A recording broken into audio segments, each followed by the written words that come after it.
welcome back to B&E Productions. I'm Ethan, and here we are with another Airsoft video. I know it's been quite a while since my last one, but with the whole, situation going on here during these unprecedented times, having to wait on shipping and then being able to actually go out and test all these guns and kind of get a really solid basis on my thoughts and opinions, kind of just what I think about them. But without further ado, here we go into today's video, and today we got the G&G CM16 PCC9, quite a long name, but it's a pistol caliber carbine. And yeah, so let's start off, and we'll go through all my thoughts and opinions on this, and kind of what I like, what I don't like, and just my experience shooting it. So we're going to start off with the muzzle, and the flash hider that they chose, it's all plastic, but it does have the A2 kind of style bird cage rings on here, so you can go ahead and put a suppressor attaching it on there. And I love the way that they handled this. It is, mostly all black, but then just the orange ring around the end there, which is perfect. I know here in the US you have to have that orange tip to be able to ship it federally, but what makes it amazing is normally these flash hiders, the entire thing is orange, and just kind of going away with that and just doing what they absolutely had to is amazing. So you don't have to ditch this for a whole new flash hider, or even if you do decide to paint it, you just have to paint a very small edge of it rather than having to take the whole thing apart or anything like that. So that is awesome. Underneath here you get 14mm negative thread, so say you just wanted to take this whole thing off and then put a suppressor or a tracer unit or anything along those lines, you totally can. All you have here is a pin that you're going to have to remove, and then you'll be able to unscrew it. So kind of rounding the front end out, we have our handguard, which is M-LOK compatible. You get 3 M-LOK sections on both sides, and then on the bottom as well. And then kind of at the corners, I guess you would say, or like the roundabouts, you just have like these lightning cuts, I suppose is what they're for. So can't really attach anything there, but it makes it look cool, and then it's also very comfortable to grip as well. You get a monolithic rail on the top, so say you wanted to put flashlights, lasers, sights, anything like that, you perfectly can. Speaking about sights, you do get a pair of flip-up sights, and that come pre-installed, so you don't have to mess with that as you take this out of the box. They're already on there. You get the front sight, which is adjustable for up and down, and then the rear sight, which is for left and right. And then yeah, it's a pretty clean sight. You got a peephole aperture in the back, and then just a standard front post in the front, but perfectly usable, perfectly adequate. For me, being able to do my shooting that I was doing with testing this with my targets and some distance shooting, perfectly fine.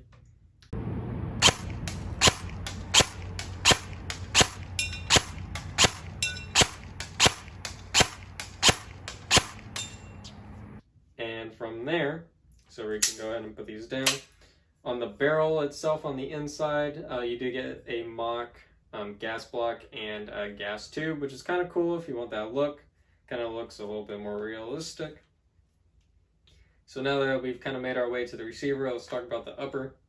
Feels good, sturdy, like this gun doesn't creak or doesn't feel like it's going to fall apart or anything. Like this thing is built very solidly, which is a plus. Get your dummy forward assist, your brass deflector, and then you also get a standard dust cover. Dust cover is kind of cheap feeling, not to the point that it's going to break, but I wish it kind of would have been a nicer material, or at least kind of matched this color scheme a little bit more. But as we go into there, we have our charging handle, which is a ambidextrous charging handle, which is actually really nice. Reminds me of a Radian Raptor charging handle, so that is a huge plus. So go ahead and open that. Springs open our chamber and pull that back. We get our hop up and our hop up adjustment wheel. So this is a wheel type, which is amazing. Those are my favorite types. They're just easy to use and easy to adjust and work on. The only gripe I have with this is it does not lock back. So the bolt catch does not work. Is that really a big deal? Not really, but it is just one of those nice little features that makes those adjustments easy. I mean, this is really easy here. Just, do my adjustment, close up, shoot, see where my BBs are going. But I do wish that it did lock back. But that's a small gripe, kind of nitpick there, but does it affect the overall performance of the gun? Not at all. So, on the right side of our receiver, it does have these nice like kind of grooves and cuts and stuff. It's like a very modern kind of billet style of receiver, which is cool. Like I said, it feels sturdy, looks clean, sleek, so not too bad there. On the right side, we are actually pretty perfectly clean. So let's go ahead and flip it.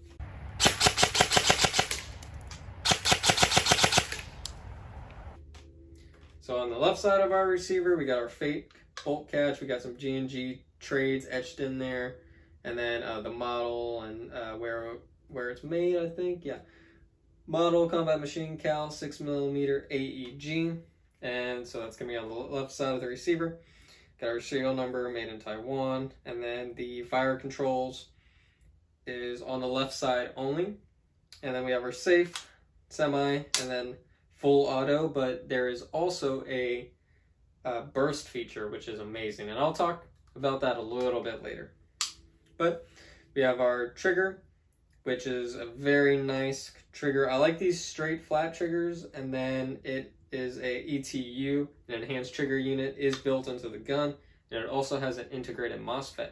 So this thing shoots very well. Every trigger pull, it feels very nice and positive. I don't feel any mush or anything crazy. Just feels good. So speaking about feeling good, we have our grip here. The grip angle is very nice, especially with the gun this short. It feels very comfortable, very natural, nothing crazy. Have my wrist, at a pretty good angle, not uncomfortable. So, pretty good job there. So, one of my kind of gripes about this gun is not the magazines, but the way this all works. So, your magazine release is the paddle style, kind of like an MP5. So that's not too big of a deal there if you use MP5s or shorter guns, but I do wish they had like an M4 release with that on either side, because I feel like I could just reload faster doing that, because say I wanted to drop a mag, just use my trigger finger, mag drops out, and then I'm able to insert a new mag. With this, it's very deliberate, having to remove that mag and then grab another.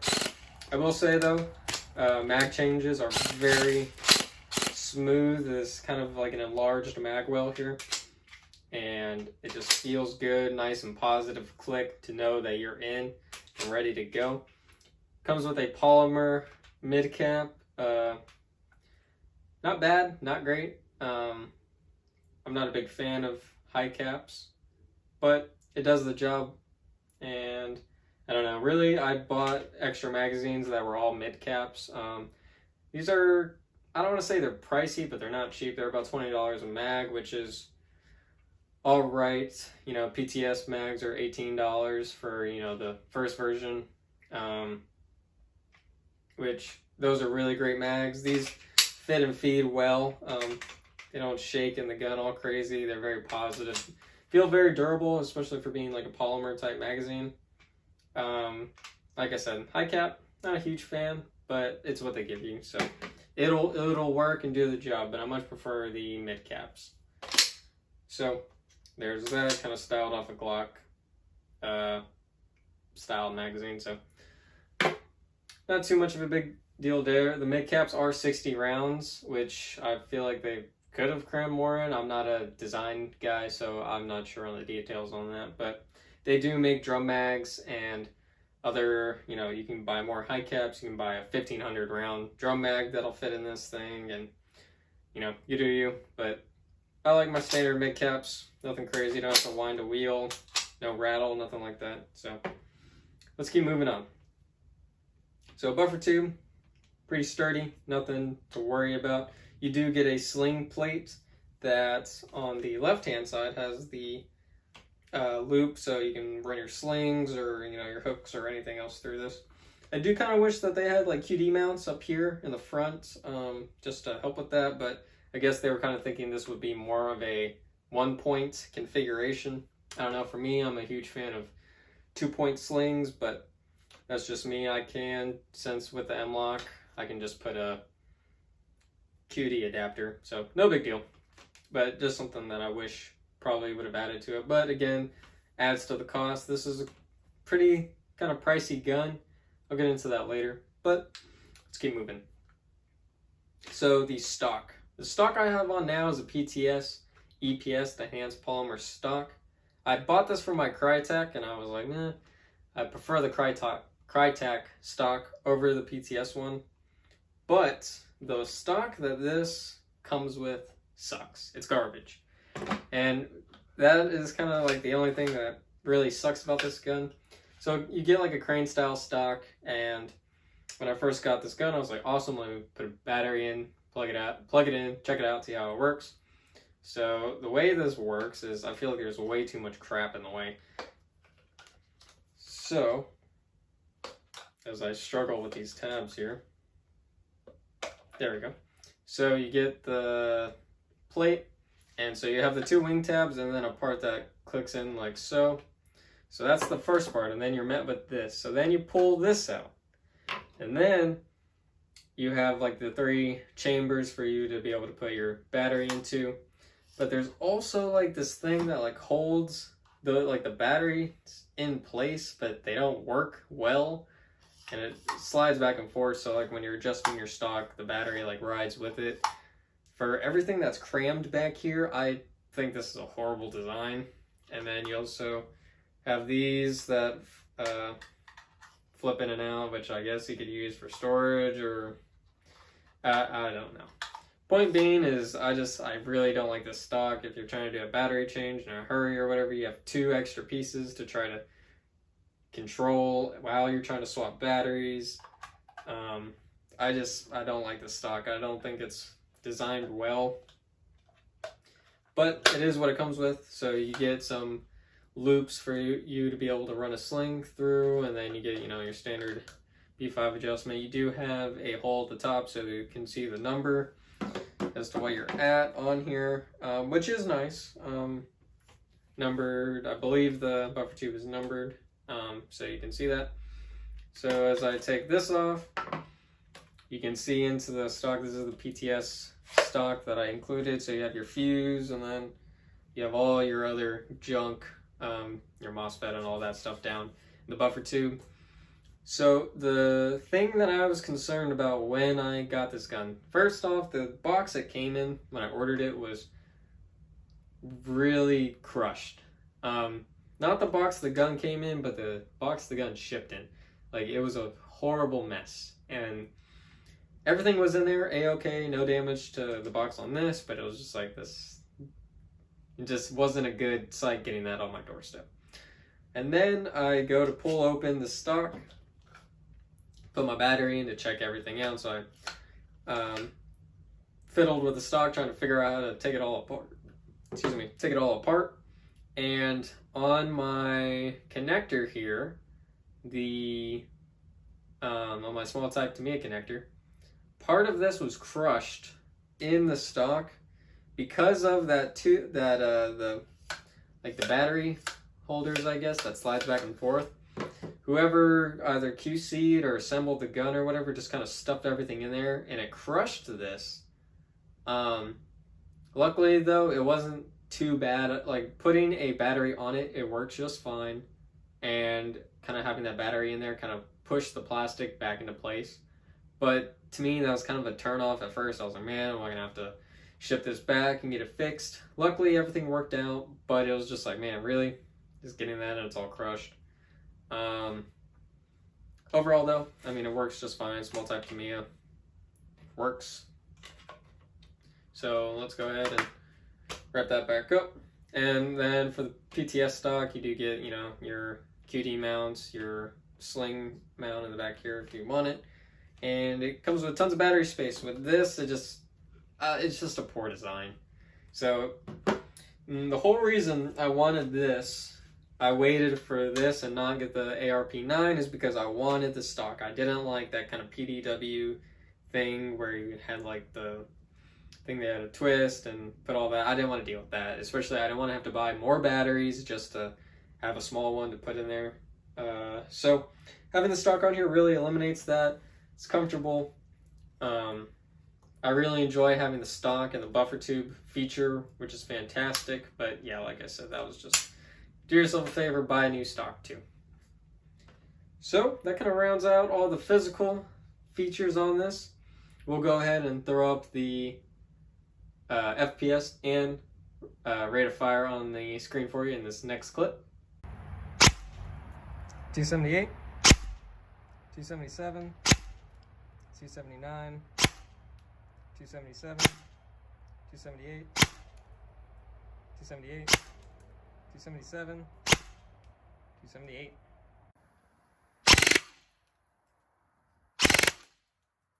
About 10 rounds a second. So getting back from that, it's got some really respectable numbers. Got some nice distance shooting. It's accurate, it's fast. It feels good. Like, it doesn't feel cheap or like it's gonna break apart or anything. Like, it just feels nice.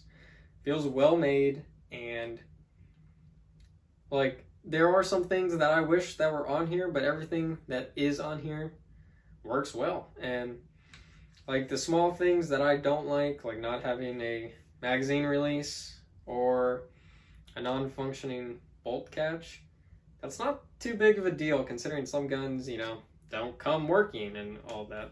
Again, this is one sample. Mileage may vary between users, but mine works well and I very much enjoy it. With the fire controls, I really do like that it gives you the 3-round burst feature.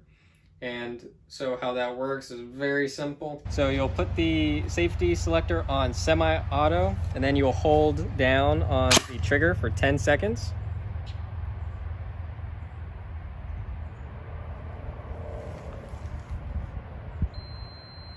And then you'll wait for that beep.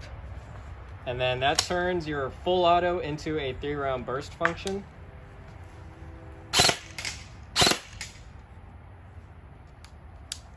And I think that's a great feature, especially with these short magazines with being 60 rounds, you know, that gives you 20 bursts, and it's just nice because like full auto, this is a pretty decent firing rate of fire gun, but just having that extra control, just send 3 BBs down and you're good. Pretty much the only thing I would say to add to this is maybe a light and a optic. I'd say probably optic for sure, especially since this is more meant for like a CQB, kind of like maybe medium ranged gun, because I have no doubt I can reach out, but you know, with the FPS of this kind of being on that lower end, sub 300s, like this is perfect for CQB, and it can, I do think that it can hold its own against maybe some M4s and kind of on that longer range, or medium range I should say. But you know, with the lower capacity of the magazines, and I know you can get all those drum mags and all that, but that's just not like my style. That's not what I like to play.